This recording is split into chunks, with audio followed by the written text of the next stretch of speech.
Feliz sábado.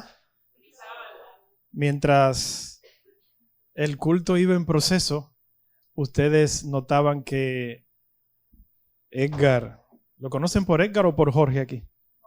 Por Jorge. Las dos cosas, ¿verdad?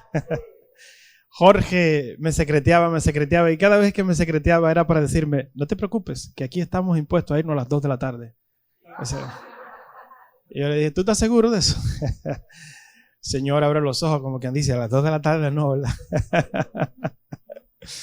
Para mí es un privilegio estar aquí con ustedes, más que hoy es un sábado glorioso, ¿verdad? El día que Dios creó para el ser humano. Recuerden que cuando Jesús estaba hablando con los dirigentes del pueblo, le dijo a ellos que el sábado fue hecho por causa del hombre y no el hombre por causa ¿de quién? Del sábado. Palabra hombres allí, antropos, humanidad, la humanidad. Así es que el sábado fue hecho para nosotros, por causa de nosotros. La ciencia ha descubierto que la fisionomía del hombre está hecha para descansar. No solamente para descansar esas 8 horas en la noche, sino también para descansar un día de la semana. Y gloria a Dios, porque a ti y a mí nos ha llegado este precioso mensaje y lo hemos aceptado. Y hoy estamos aquí, no solamente reposando, sino obedeciendo el mandamiento. Porque si bien es cierto, la palabra de Dios dice que por gracia sois, ¿qué cosa? Salvos. Y la fe es un don ¿de quién? De Dios. También es cierto que no podemos vivir en un libertinaje, ¿verdad? A mí se me enseñó en los primeros días que llegué a la iglesia, que tenía la duda la tenía. Y un instructor bíblico en un culto divino, con una pizarra, nos enseñaba, nosotros no guardamos el sábado para salvarnos. Y yo abrí los ojos y ahí mismo él respondió, guardamos el sábado porque somos salvos. Y desde allí a mí no se me ha olvidado esa frase y la tengo siempre presente para que en mi mente siempre esté resonando esa expresión. Estoy aquí en este sábado, no buscando la salvación en Él, sino porque ya fui salvo en Cristo Jesús. Y como fui salvo en Cristo Jesús, y Él me dice, si en verdad tú me amas, entonces guarda mis mandamientos. ¿Ustedes creen eso? Yo les invito a orar porque me dijeron de las 2 de la tarde no te pases. Así es que para que eso suceda vamos a orar ahora. ¿Qué les parece? Padre, gracias te damos por darnos el privilegio de estar aquí en tu casa.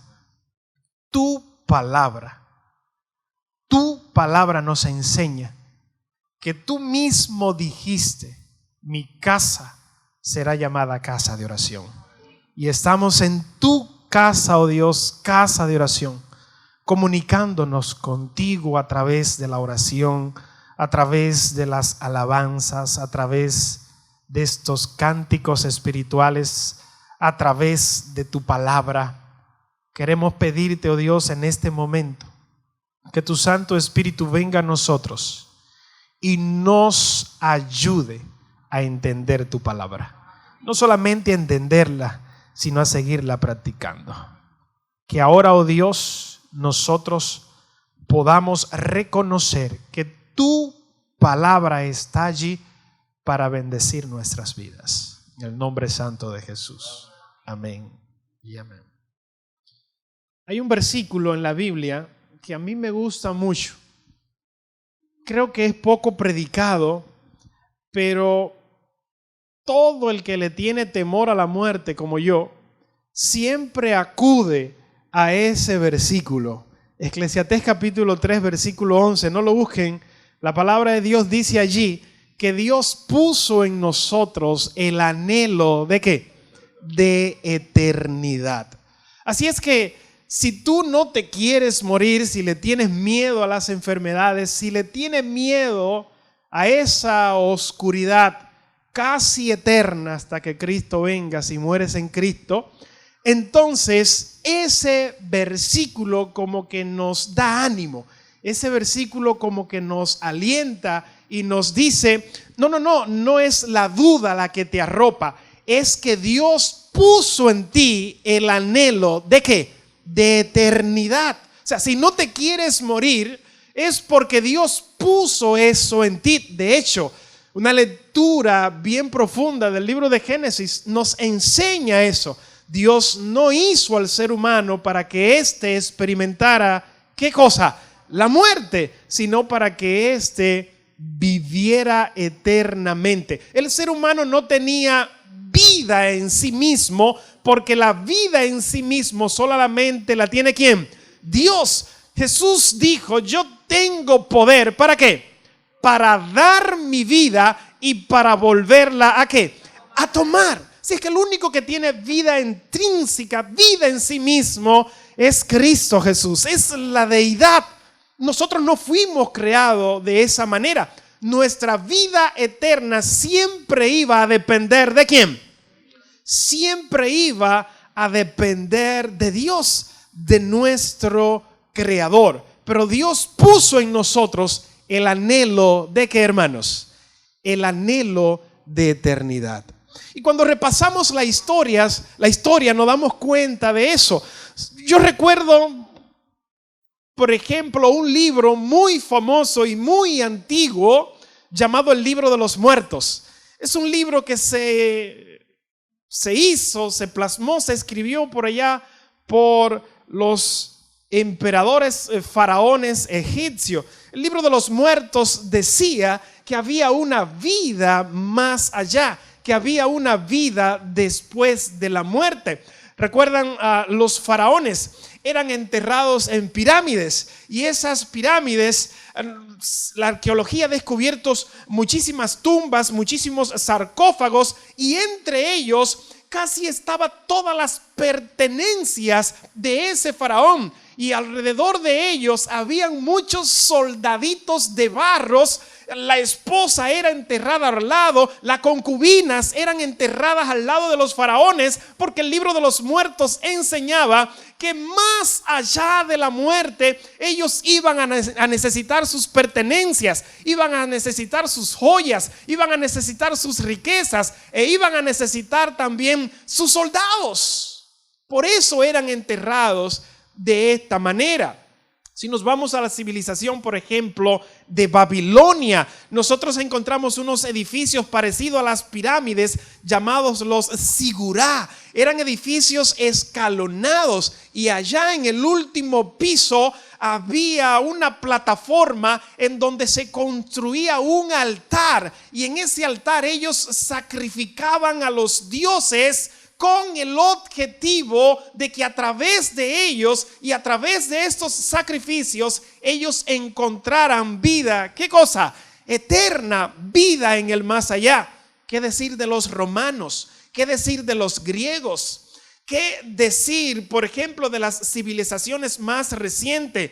Nosotros todos conocemos, ya sea personal o sea por video, las ruinas en Perú. ¿De qué?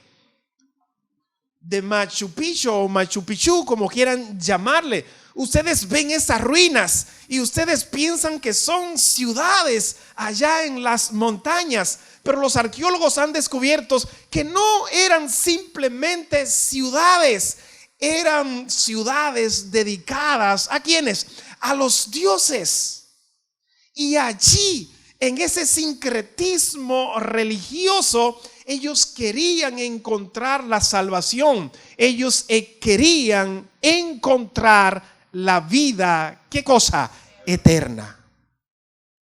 Meditando en esto y yéndonos a la Biblia, ¿qué nosotros podemos pensar del pueblo de Israel?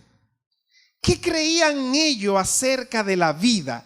¿Qué creían ellos acerca de la muerte? ¿Qué creían ellos con relación a cómo se salvaba el hombre, cómo se salvaba la mujer, cómo se salvaba el ser humano? Los judíos entendían de que la humanidad era completamente mala. ¿Era cómo? ¿Era cómo? Era completamente mala. Pero ellos entendían que para ellos salvarse, ellos tenían que esforzarse por vivir una vida completamente bien. ¿Una vida cómo? Una vida completamente bien. Ahora, ellos se hacían la siguiente pregunta después de esta meditación: ¿cómo nosotros, los judíos, podemos llevar una vida completamente ¿cómo? Completamente bien? Ellos decían, basado en una cita de Isaías capítulo 42, que dice que Dios se magnificó en darle a ellos, ¿qué cosa? La ley. Dios, ¿cómo? Se magnificó en darle a ellos, ¿qué? La ley. Entonces el judío decía: ¿cómo nosotros podemos salvarnos? ¿Cómo nosotros podemos vivir bien? ¿Cómo podemos vivir una vida ejemplar? ¿Cómo podemos vivir una vida intachable? Entonces ellos llegaban a la conclusión de que Dios le dio las leyes, de que Dios le dio los mandamientos, para que cada vez que ellos querían hacer algo bueno, ellos pensaran en la ley. Y cada vez que iban a hacer algo malo, ellos pensaran ¿en qué también? En la ley. Así es que la ley era como una barrera maravillosa que a ellos no le permitían hacer ¿qué cosa? Lo malo. No le permitía hacer el bien. Y si la ley era una barrera maravillosa que le impedía hacer lo malo, que le impedía hacer lo incorrecto, entonces ellos podían vivir una vida ¿cómo? ¿Una vida cómo? Una vida completamente bien. ¿Están entendiendo? Esto quiere decir, escuche bien, esto quiere decir que mientras más el judío, más el israelita guardaba la ley, en su interior, en su mente, ellos creían ¿qué cosa? Ellos creían ¿qué cosa? ¿Que se la estaban cómo? Se la estaban comiendo. Una buena frase en estos días, ¿verdad? Que se la estaban comiendo. Mientras más guardaban la ley, mientras más la practicaban, ellos creían que acumulaban más méritos para llegar ¿a dónde? Al reino de los cielos. Ellos adquirían más méritos, ellos adquirían más boletos, más tickets para llegar al reino de los cielos. ¿Más qué? Más millas. Más millas. Ahora bien, déjenme decirle algo. En el tiempo de Jesús, los fariseos, los dirigentes del pueblo, entendiendo esta concepción, esta idea, ellos entonces decían: de entre todos los mandamientos, ¿cuál es entonces el más importante de ellos? Si la ley era una barrera maravillosa, ¿una barrera cómo? No era una barrera que a ellos le impedía, no, era una barrera ¿cómo? Completamente maravillosa. ¿Por qué era una barrera completamente maravillosa? Porque esa barrera le impedía hacer ¿qué cosa? Le impedía hacer lo malo. Si esa barrera le impedía hacer lo malo, entonces esa barrera era para ellos ¿cómo? Maravillosa. Era una barrera completamente buena. Si ellos, mientras más guardaban la ley, mientras más guardaban los mandamientos, acumulaban más ¿qué? Más milla, entonces, Jorge, mientras más mandamientos, era mejor ¿para quién? Era mejor para ellos, porque mientras más mandamientos, entonces más ¿qué? Más millas. Y los judíos se afanaron por escudriñar la palabra de Dios y descubrir cuántos mandamientos habían en la palabra de Dios. Y ellos solamente en el Pentateuco, o sea, los primeros 5 libros de la Biblia, descubrieron 613 mandamientos. ¿Cuántos mandamientos? 613 mandamientos. Esos 613 mandamientos no eran una barrera para ellos, porque mientras más mandamientos habían, más millas, ¿qué cosa? Acumulaban. Nosotros muchas veces como adventistas, como cristianos, nos ponemos incómodos con Dios porque tenemos que guardar ¿cuántos mandamientos? 10 mandamientos. 10 mandamientos. 10 mandamientos. Pero los judíos se pusieron contentos porque descubrieron ¿cuántos mandamientos? 613 mandamientos.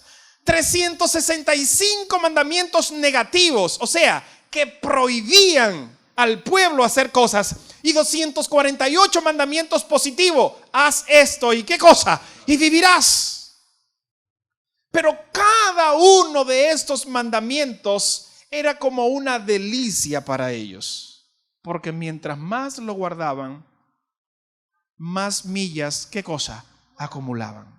Y esas millas significaban para ellos una mejor vida delante de ¿quién?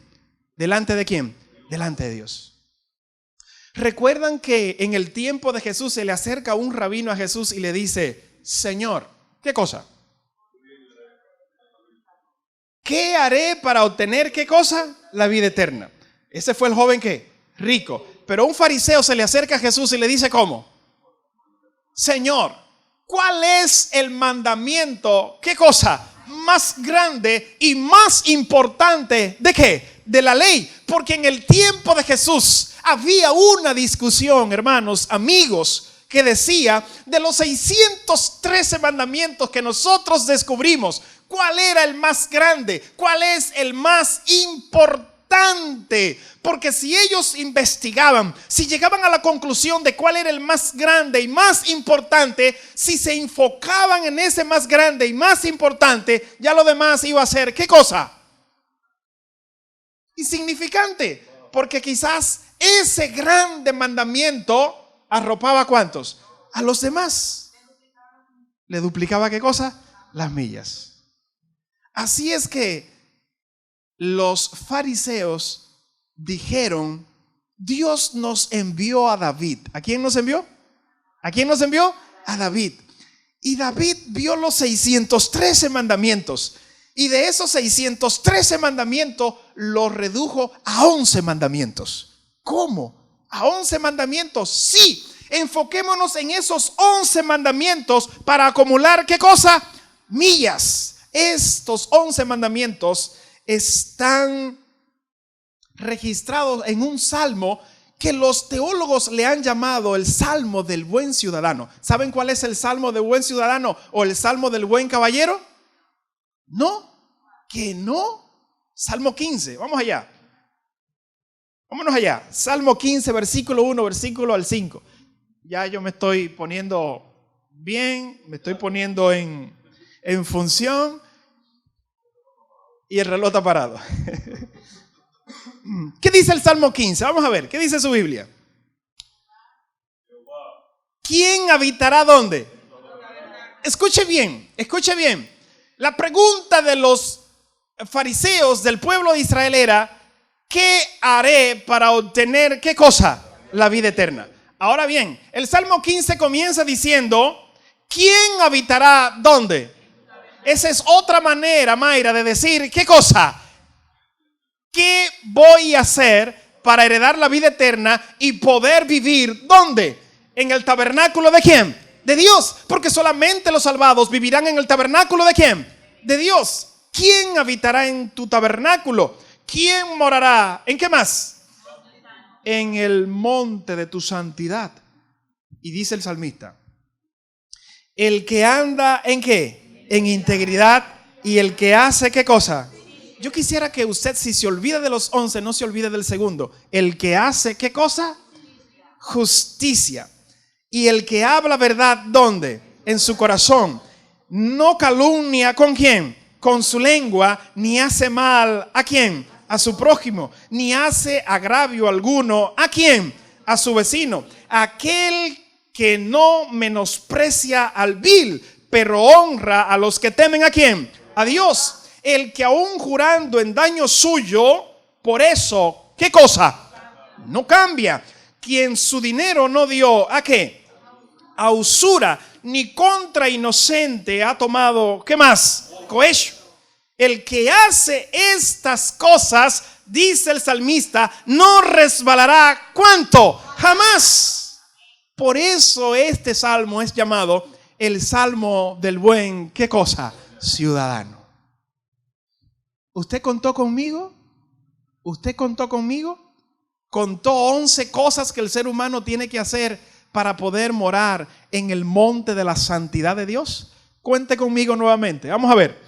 Número 1, dice Dios, el que procede honradamente. Número 2, el que practica, ¿qué cosa? La justicia. Número 3, el que habla sinceramente. Número 4, el que no calumnia, ¿con qué? Con su lengua. Número 5, el que no le hace mal, ¿a quién? A su prójimo. Número 6, ni difama, ¿a quién? A su vecino. 7, el que desprecia al que Dios, ¿qué cosa? Reprueba.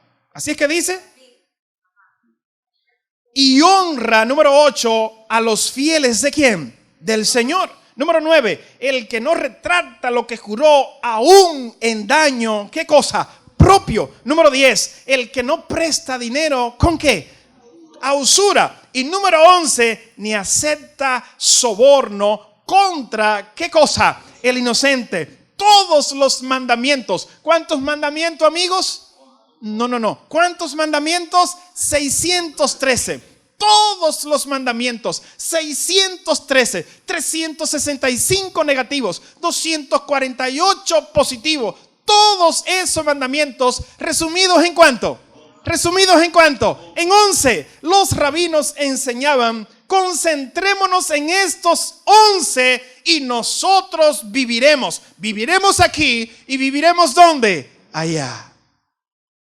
Pero los rabinos, como el centro que tenemos aquí todas las semanas, no se conforman con esto y siguen investigando. Así es que los rabinos dijeron, entre estos 11 mandamientos, entre estas 11 leyes, ¿cuál de ellas es la más grande? ¿Cuál de ellas es la más importante? Entonces ellos dijeron, Dios envió al profeta Isaías. ¿A cuál profeta? ¿Cuál profeta? Profeta Isaías. Y el profeta Isaías de esos 11 los resumió en 6. ¿Cuántos? ¿Cuántos? 6. Vayamos allá. Isaías capítulo 33, versículo 14 y 16. Isaías 33, versículo 14 ¿al cuánto? Al 16. ¿Ya lo tenemos? ¿Lo tenemos? Dice mi Biblia, 33, 14 al 16. ¿Cómo comenzó el Salmo 15? ¿Se acuerdan de las dos preguntas? ¿Quién habitará en tu tabernáculo y en el monte? ¿Y cómo comienza Isaías el capítulo 33? ¿Quién de nosotros habitará con el fuego? ¿Y quién es el fuego consumidor, amigos? Dios. ¿Quién habitará, dice Isaías? ¿Con quién? Con Dios. Otra manera de decir, ¿quién será qué cosa? Salvo. Y dice Isaías, el que camina ¿en qué? En justicia. Y yo quiero que se recuerden de esta palabra. ¿Qué cosa? Justicia, y habla lo recto. El que rehúsa las ganancias de violencias. El que sacude sus manos para no recibir, ¿qué cosa? Cohecho. El que tapa sus oídos para no oír propuestas, ¿qué más?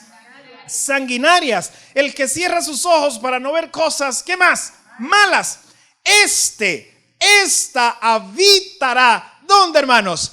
En las alturas. Sus aguas serán, ¿qué cosa? Seguras. Los rabinos decían, ya no son 613, Ya no son 11, ahora son ¿cuánto? 6, los más grandes y lo más importante. ¿Cuáles son esos 6? El que procede con justicia. Número 2, el que habla rectitud. Número 3, el que rehúsa el lucro de la opresión. Número 4, el que sacude la mano rechazando el soborno. Número 5, el que tapa su oído a propuestas sanguinarias. Número 6, el que cierra los ojos para no aceptar, ¿qué cosa? Cosas malas. Guarden estos 6 y estarán guardando, ¿cuántos? 613. Y allí, ya con los 6, tú acumularás las mismas millas que si tuvieras guardando, ¿cuántos mandamientos? 613. ¿Ustedes están entendiendo? Pero como son rabinos y quieren tener una justicia propia y quieren acumular méritos y quieren acumular millas, ellos siguieron investigando. De entre esos 6, ¿cuáles? Pero ¿cuáles es el más grande y el más, ¿qué cosa? Importante. Y ellos dijeron, vino el profeta Miqueas. ¿Cuál profeta? ¿Cuál profeta? Y de esos 6 lo redujo a 3. ¿A cuántos? A 3. Un versículo muy conocido por todos ustedes, Miqueas capítulo 6, versículo 8. Lo voy a leer en la Nueva Biblia Española. Ella dice lo siguiente. ¿Ya lo tienen? Miqueas capítulo 6, versículo 8. Miqueas. Miqueas capítulo 6, versículo ¿cuánto? 8. Dice, oh hombre. ¿Qué dice Miqueas? Oh hombre, Dios te ha declarado lo que es, ¿qué cosa? Bueno. ¿Y qué pide Jehová de ti? 3 cosas. Solamente hacer justicia, amar misericordia y caminar humildemente. ¿Ante quién? Ante Dios. No son 613, ya no son 11, ya no son 6. Ahora son ¿cuánto? 3. Guarda estos 3 y seguirás acumulando las mismas millas que te harán subir al reino ¿de qué? De los cielos. Ellos creían en una segunda etapa del profeta Isaías y dijeron, volvió Isaías a profetizar al pueblo. Y de estos 3, solamente lo dejó en 2. Isaías, capítulo 56, versículo 1. Vamos allá, para que veamos ahora cuáles son esos 2. Dice Isaías en mi Biblia, capítulo 56, versículo 1. ¿Lo tenemos aquí? No, el DJ está acumulando milla allá atrás. Dice mi Biblia, así dice ¿quién? ¿Quién es el que dice? Jehová, guardad ¿qué cosa?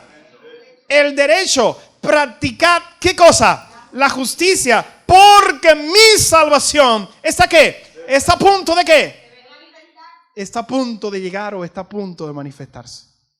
¿Cuántas cosas? 2. Guarden el derecho y practiquen ¿qué cosa? Y practiquen la justicia. Guardando esos 2, porque hasta aquí estos 2 son los más importantes. Ustedes acumularán las mismas millas que si estuvieran guardando los 613. Ahora la pregunta en el tiempo de Jesús, amigos, era en el tiempo de Jesús, ¿cuál es el más grande y más importante mandamiento? Pero ya él sabía que habían estos 2 en la teología y en el pensamiento judío. Pero los rabinos dijeron, entre estos 2 tiene que haber, ¿cuántos? Tiene que haber uno. Y ellos dijeron, Dios envió al profeta, un profeta, quizás insignificante en el Antiguo Testamento, pero muy importante para la teología que vamos a comenzar a desarrollar a partir de las 2 de la tarde. Vamos a leer Habacuc capítulo 2, versículo 4. ¿Qué les parece? Pues yo estoy haciendo una introducción para todo lo que yo voy a decir aquí ahora. Habacuc capítulo 2, versículo 4. ¿Qué dice su Biblia? Escúcheme ahí. He aquí cuya alma, ¿qué cosa? No es recta. ¿Qué más? Se enorgullece, mas el justo por su fe, ¿qué cosa? Repíteme ese versículo, Jorge, Edgar, como tú quieras llamarte. Repítemelo. He aquí que aquel cuya alma no es recta. He aquí cuya alma no es, ¿qué cosa? Recta, se enorgullece. Y dice Habacuc, mas el justo por la fe, ¿qué cosa? Vivirá. Estamos hablando de un pueblo que pensaba que mientras más leyes guardaba, mientras más mandamiento guardaba, más millas, ¿qué cosa? Acumulaba. Y ellos descubrieron 613. Y era una delicia para ellos guardar esos 600, ¿qué cosa? 13 mandamientos. Después era una delicia guardar los 11. Después era una delicia guardar los 6. Otra delicia guardar los 3. Otra delicia guardar los 2. Y para ellos otra delicia guardar, ¿qué cosa? El 1. Lo que ustedes no saben o que no le dije al principio es que los judíos no solamente guardaban esos 613 mandamientos. Ellos guardaban mucho más. Por ejemplo, en la ley de Dios hay un mandamiento que dice: no tomarás el nombre de tu Dios, ¿qué cosa? En vano. Los judíos, después del exilio babilónico, se reunieron y estudiaron cada uno de los 10 mandamientos. Y cuando llegaron al mandamiento de... ¿Cuál fue el mandamiento? No tomar el nombre de Dios, ¿qué cosa? En vano. Ellos dijeron: ¿y qué es esto? No tomar el nombre de Dios en vano. De hecho, si aquí hay una persona que sabe que es no tomar el nombre de Dios en vano, me lo puede decir a la salida. Pero yo puedo durar un año investigando y muchos libros me van a decir muchas cosas, pero todavía el pensamiento humano, creo que no tiene la capacidad de enseñarnos correctamente qué es no tomar el nombre de Dios, ¿qué cosa? En vano. Los judíos tampoco sabían, tampoco entendían. Y como ellos no querían quebrantar, ¿qué cosa? El mandamiento, entonces ellos crearon otro mandamiento que decía: no tomarás el nombre de Dios, ¿qué cosa? Nunca. Y como nunca lo tomaban, ellos nunca, ¿qué cosa? Lo violaban, ni tomaban el nombre de Dios, ¿qué cosa? En vano. Otro mandamiento, el cuarto de la ley de Dios. ¿Cuál es el cuarto de la ley de Dios? Acuérdate del día que los judíos entendían que su exilio en el imperio babilónico fue causa del quebrantamiento y de la violación del pacto y de los mandamientos de Dios, incluyendo el sábado. Cuando ellos regresaron a la tierra 70 años después, también se reunieron y dijeron: el pueblo no puede volver a quebrantar el sábado, porque no podemos volver ¿a dónde? Al exilio. No podemos seguir convirtiéndonos en esclavos. Entonces ellos dijeron: vamos a crear mandamientos para guardar y para acercar, ¿qué cosa? El sábado. Y crearon 1521 mandamientos. ¿Cuántos mandamientos? 1521 mandamientos. Cada vez que ellos veían estos 1521 mandamientos, se ponían guapos. No, porque no solamente eran los 613, ellos veían los 1521 y cada vez que lo guardaban era como una pared que le impedía a ellos violar, ¿qué cosa? El sábado. Si no violaban el sábado, estaban bien ¿con quién? Con Dios. Yo le estoy hablando en esta mañana de un pueblo que en la práctica creía que ganaba la salvación haciendo cosas. ¿Haciendo qué? ¿Haciendo qué? Haciendo cosas. Pero cuando usted va a la misma Biblia de ellos, usted va a ver que en la teología de este pueblo, el hombre solamente podía salvarse a través de ¿qué? De la fe en su Dios. Por eso para ellos, en la teología del pueblo de Israel, el más grande y más importante de los mandamientos era el que se encontraba en Habacuc capítulo 2 versículo 4. Mas el justo vivirá, ¿por qué? Por su fe. La pregunta que yo te hago en esta mañana es, cuando el apóstol Pablo va a hablar al pueblo de Israel de cómo se salva el pecador, yo quisiera ahora que tú retrocedieras 2000 años atrás y que tú te pusieras los calcetines o los zapatos del apóstol Pablo. Apóstol Pablo, un judío, fariseo de fariseo. Dice él que él aventajaba en mucho a todos, ¿qué cosa? Sus hermanos.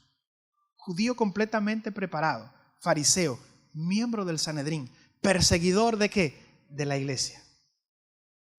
¿Cómo este hombre ahora, después de convertido, puede predicarle a su propio pueblo y decirle, ustedes están completamente equivocados? El hombre no va a llegar al cielo, no va a llevar al tabernáculo de Dios, no va a morar con Él en el monte santo, no vivirá con aquel que es el fuego, las llamas eternas, haciendo cosas en este mundo o guardando preceptos o guardando sus mandamientos, como el apóstol Pablo, ahora judío, le va a decir a los judíos que el camino que ellos tomaron es un camino, ¿qué cosa? Incorrecto o equivocado. ¿Cómo lo va a hacer? Pablo, como judío, entendía la teología ¿de quién? Del pueblo de Israel. Y cuando escribe entonces a los judíos en el libro de Romanos, podemos leer Romanos capítulo 1 versículo 17. Romanos capítulo 1 versículo 17. ¿Ustedes lo tienen? El primero puede leerlo.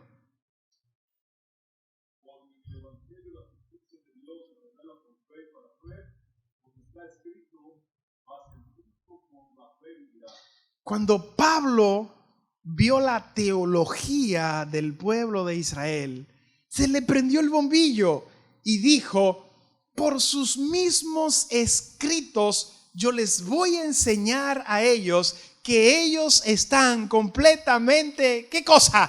Equivocados. En su teología ellos entienden, ellos comprenden que el justo vivirá, ¿por qué? Por la fe. Así es que Pablo aquí en Romanos capítulo 1 versículo 17 está citando aquel versículo muy famoso de Habacuc capítulo 2 versículo ¿cuánto? Versículo 4, y le dice, compañeros judíos, hermanos judíos, ustedes están completamente equivocados, el camino que ustedes tomaron está incorrecto, el hombre no va a llegar al cielo acumulando, ¿qué cosa? Millas. El hombre no va a llegar al cielo haciendo cosas, el hombre no va a llegar al cielo guardando mandamientos, el hombre va a llegar al cielo por la justicia de Cristo Jesús.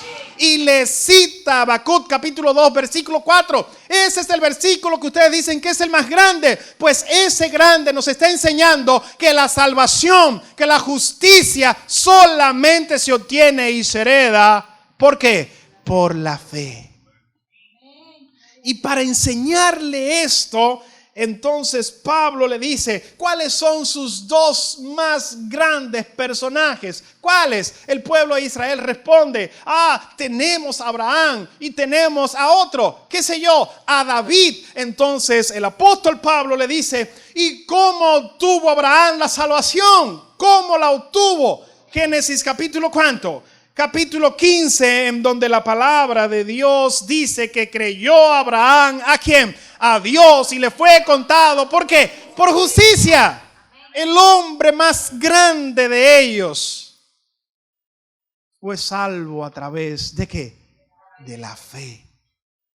Y David, uno de los más grandes personajes del pueblo de Israel, escribió: bienaventurado el hombre a quien Jehová no culpa ¿de qué? De iniquidad. Alabado sea el nombre de Dios. Así es que Pablo no solamente le planteó la teología de Habacuc capítulo 2 versículo 4, sino que le dijo que dos de sus personajes más grandes de la antigüedad no fueron salvos por guardar los 613 o los 11 o los 6 o los 3 o los 2 o el qué, o el 1. Fue salvo por la fe en su Dios, en su Creador, en su Redentor Cristo Jesús. Yo te haré una pregunta en esta tarde. ¿Cómo tú sigues creyendo que obtendrás tu salvación? ¿Saben por qué yo siempre hago esta pregunta? Por dos razones. La mayoría de nosotros fuimos criados en un ambiente completamente catolicismo. ¿Ambiente cómo? Ambiente completamente catolicista.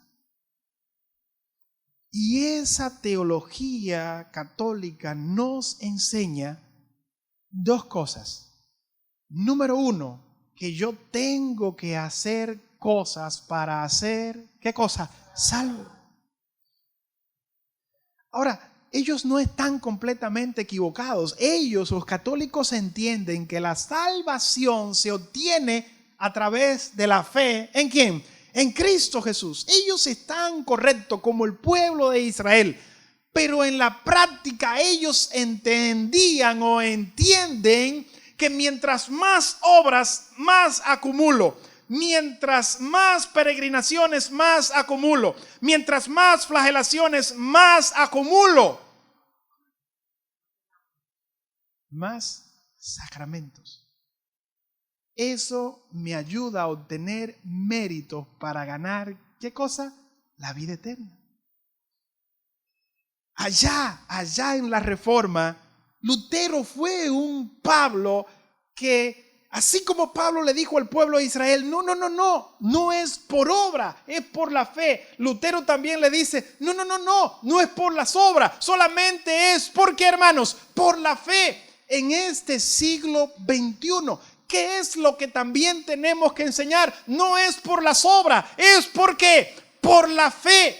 Y no solamente tenemos que decir esto a los de afuera, también tenemos que decir eso a los de aquí, a los de adentro. ¿Por qué?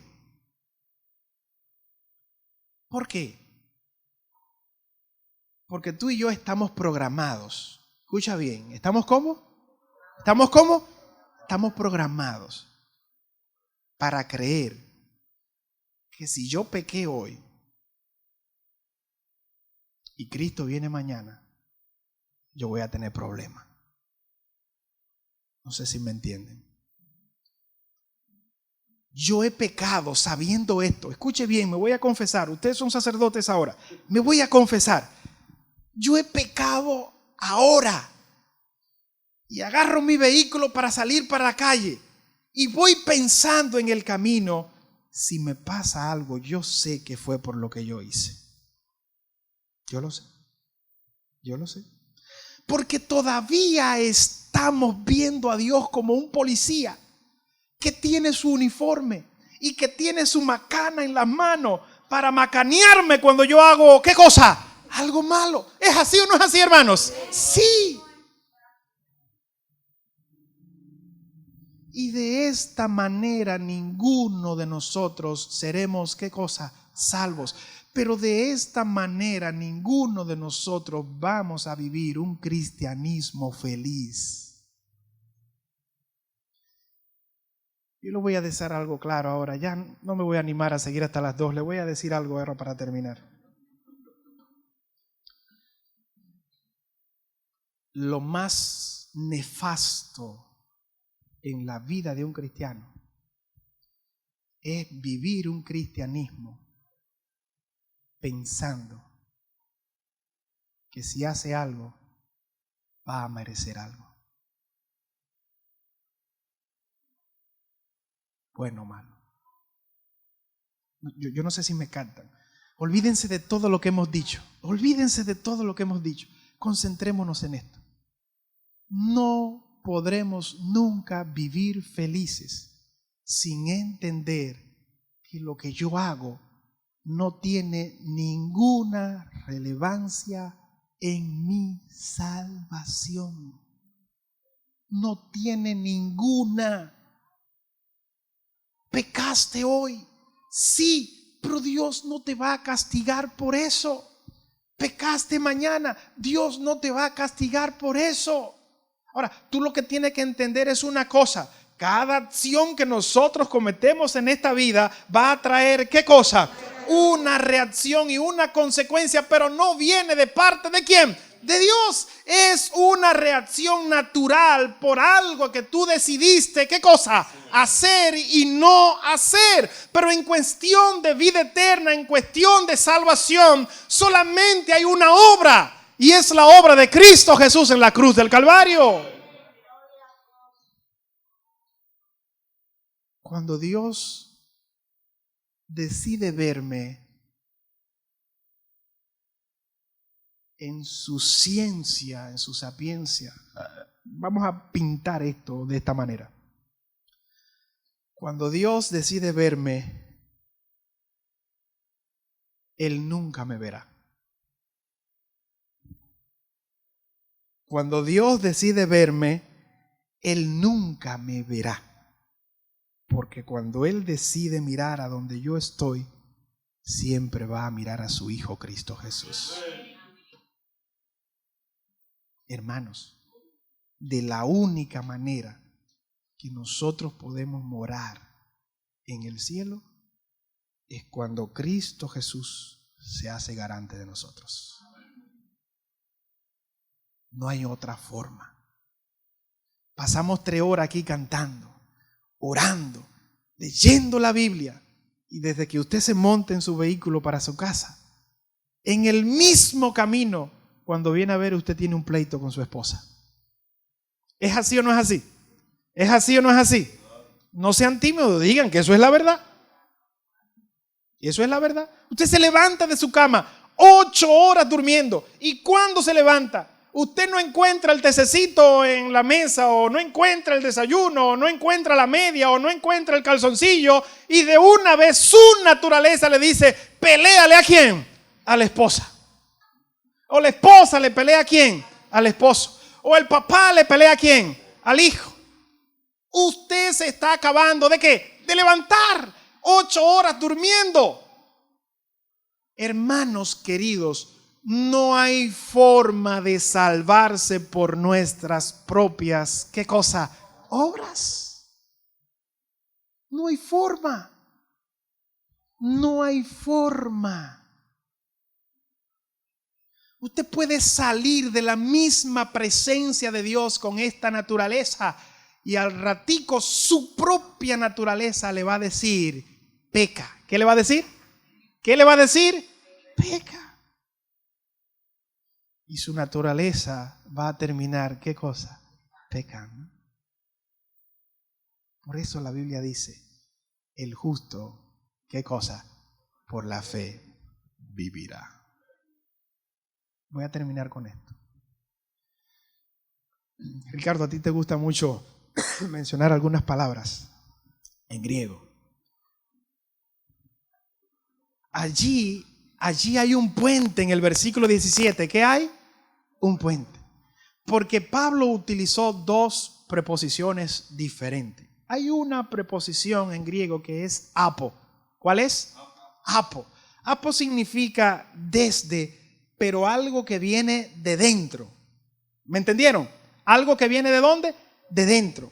Y hay otra que es eis, pero eis es una preposición que da a entender de, pero de continuación.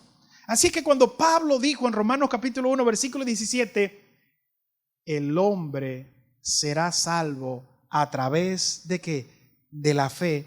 Usó las dos preposiciones, apos y eis. El judío que estaba leyendo esto, que conocía el griego, o el gentil que estaba leyendo esto, comprendía que la salvación desde el principio, ¿de dónde? De allá. ¿De dónde? De dentro, era por la fe. ¿A través de qué? De allá. ¿De dónde? De afuera. Y el apóstol Pablo está haciendo allí como un puente. La salvación desde aquí hasta dónde? Hasta allá. Solamente se obtiene ¿por la qué? Por la fe. No hay espacio para otra cosa, dice el apóstol Pablo. No hay espacio para otra cosa. Así es que yo quiero que tú te vayas para tu casa en esta tarde sabiendo que no hay forma humanamente de tú salvarte. Pero sí hay una forma divinamente.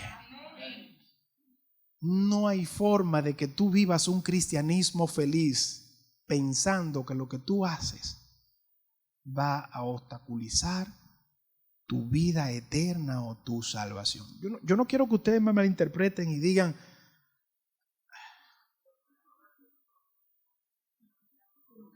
yo lo que quiero es que ustedes entiendan es una cosa. Mi salvación nunca dependerá de mí, siempre dependerá de Dios. Siempre. Siempre, en todo tiempo, de principio a fin, dependerá de Dios. Y si vives pensando que lo que tú haces va a hacer que Dios se ponga su uniforme de policía y que tenga su macana en la mano, ¿para qué?